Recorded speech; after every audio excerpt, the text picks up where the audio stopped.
بولیے کوڑے دان میں پھینکتے ہیں یا کسی راستے چلتے پھرتے کو آپ پکڑا دیتے لے یار میرا دوست تحفہ دیا تو لے جا؟ ایسا ہوتا ہے؟ نہیں ہوتا.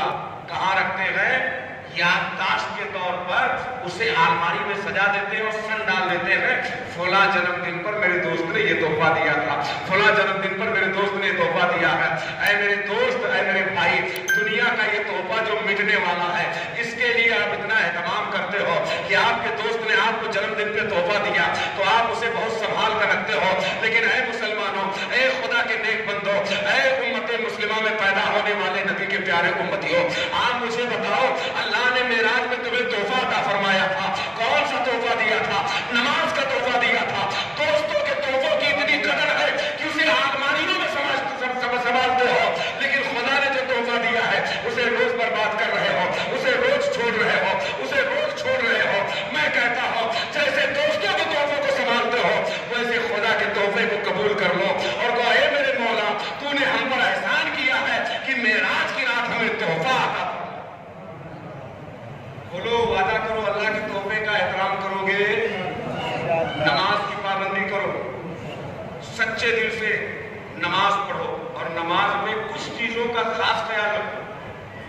سجدہ جلدی نہ کیا کرو. اکثر لوگوں کی نمازیں اس وجہ سے نہیں ہوتی, جانتے ہیں؟ رکوع بھی جلدی مت کیا کرو, رکوع میں برابر جھکا کرو اور برابر رکوع سے کھڑا ہویا کرو. ایسا نہیں کہ آدھے میں گئے پھر اللہ اکبر کہہ کے سجدے میں آ. میرے نبی نے فرمایا یہ چونچ مارنا ہے مرغ کی طرح, اس کو نماز نہیں کہا میرے رسول. میرے رسول فرماتے ہیں کچھ لوگ نماز میں چونچ مارتے ہیں, چونچ, مرغ چونچ مارتا ہے بار بار کر.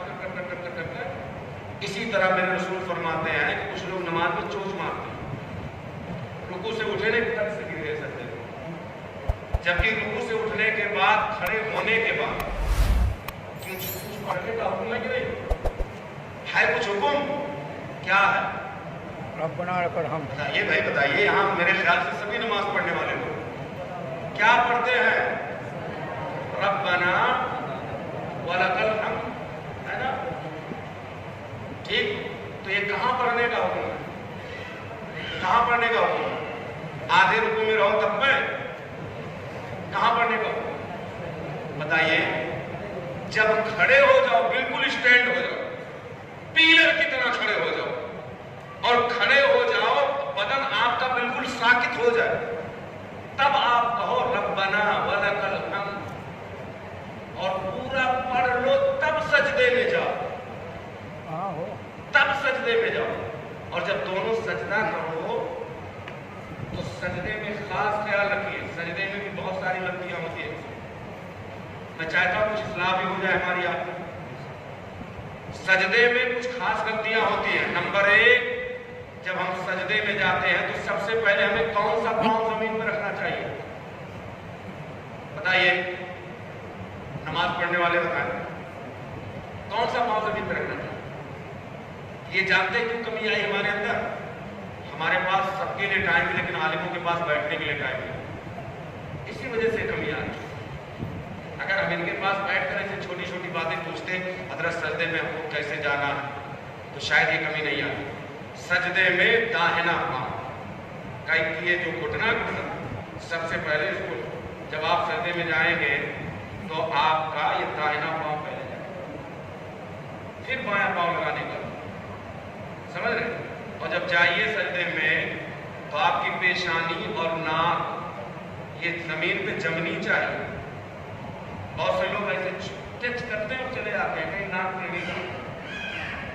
یار اللہ کی عبادت کر رہے ہو اور اپنے حسن و جمال کو بھی سوچ رہے ہو کہ کہیں میرا حسن نہ خراب ہو, حیرت کی بات. ارے یار خدا کے جلووں میں اتنا حسن ہے کہ اگر سچے دل سے نماز میں جھک جاؤ تو اللہ اگر کالا ہے تو اس کے چہرے پر بھی ایسا نور پیدا فرما دیتا ہے کہ دیکھنے میں تو کالا رہتا ہے لیکن جو کوئی دیکھتا ہے تو یہ کہنے پہ مجبور ہو جاتا ہے یار کالا تو ہے لیکن چہرہ بڑا نورانی ہے نا. یہ کس وجہ سے ہے؟ اللہ کی عبادت کی وجہ سے. اور سجدے میں جب جایا کرو تو دونوں پاؤں کی انگلیوں کو ایسا فولڈ کریں اندر کی طرف, دونوں پاؤں की उंगली। बास लोग इस पर तवज्जो नहीं देते हैं, उनकी उंगलियां खड़ी की खड़ी रह जाती हैं। किसी की 1 लगती है, किसी की 2 लगती है, किसी की 3 लगती है, किसी की 4 लगती है, कोई ज्यादा कोशिश करता है तो 5 लगा लेता है। सुन्नत क्या है वो सुन लीजिए। सुन्नत तरीका ये है कि जब आप सजदे में जाएं, अगर आपको कोई तकलीफ ना हो, यानी पैर में कोई उज़्र ना हो कि लगाने से तकलीफ बढ़ेगी, तो हुक्म यह है कि दोनों पांव के पंजे को अंदर की तरफ फोल्ड किया जाए ऐसे, और 5 उंगलियां कोशिश करके लगाई जाए। एक उंगली का हुक्म नहीं कि एक उंगली लगाई जाए। और जब सजदे के बाद हम दोनों सजदों के बीच में बैठे तो जो रुकू का हाल हुआ है ना, मैंने बताया ना, रुकू में खड़े हो जाओ, वहां खड़े होकर तब पढ़ो। ऐसे सजदे में भी हुक्म है, वहां भी तस्बीह है, अगर आप चाहें तो पढ़ सकते हैं, मुस्ताहब है, नहीं पढ़ेंगे कोई गुनाह नहीं है।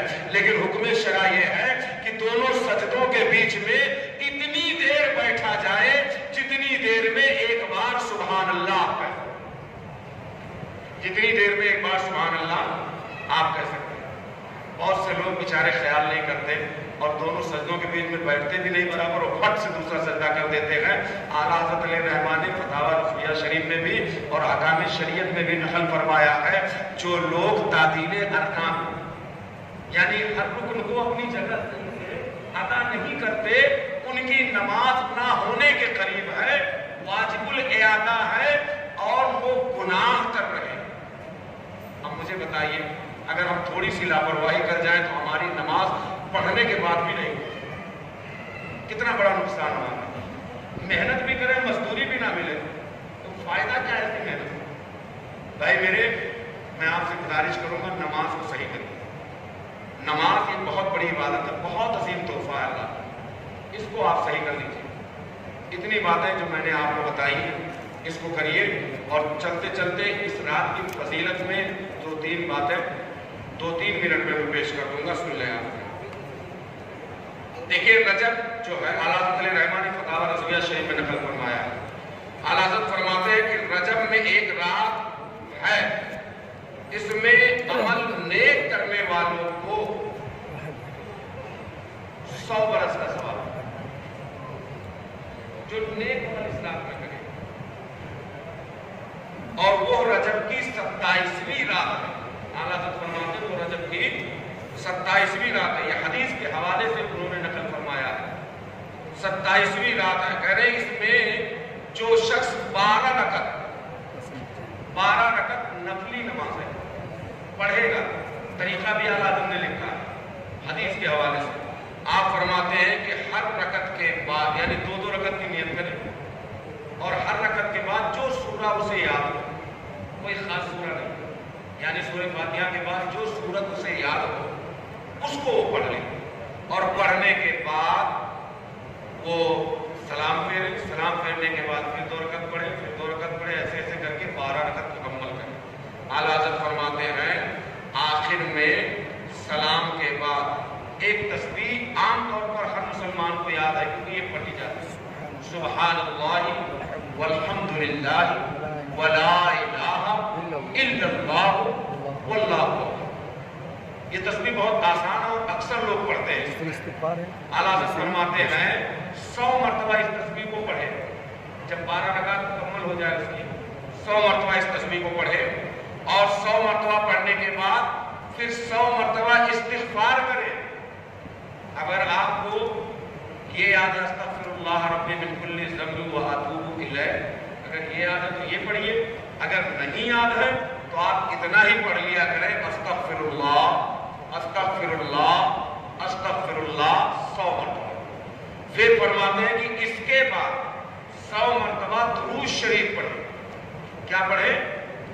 पहले 100 मरतबा सुब्हानल्लाहि वल्हम्दुलिल्लाहि वला इलाहा इल्लल्लाहु वल्लाहु अकबर, फिर 100 मरतबा इस्तिग़फ़ार, फिर 100 मरतबा दुरूद शरीफ जो आपको याद, जो दुरूद आपको याद, कोई जरूरी नहीं कि ये दुरूद पढ़े वो दुरूद, जो आपको याद। आला हज़रत अली रहमान फरमाते हैं कि जिस शख्स ने ऐसा किया, कहते हैं कि जिस शख्स ने ऐसा किया वो दुनिया और आखिरत से जिस चीज को मांगेगा क्या कहते हैं, दुनिया और आखिरत से जिस चीज को चाहे वो अल्लाह से मांगे। जिसने ऐसे नमाज पढ़ी, जिस चीज को चाहे वो अल्लाह से मांग ले, सिवाय हराम चीजों के, सिवाय हराम चीजों के। आला हज़रत अली रहमान लिखते हैं कि अल्लाह ताला उसकी हर जायज दुआ को कबूल करता है। कितनी बड़ी फजीलत है। और फरमाते हैं आला हज़रत अली रहमान कि रजब की 27वीं रात में अल्लाह की इबादत करे और दिन का रोजा रखे।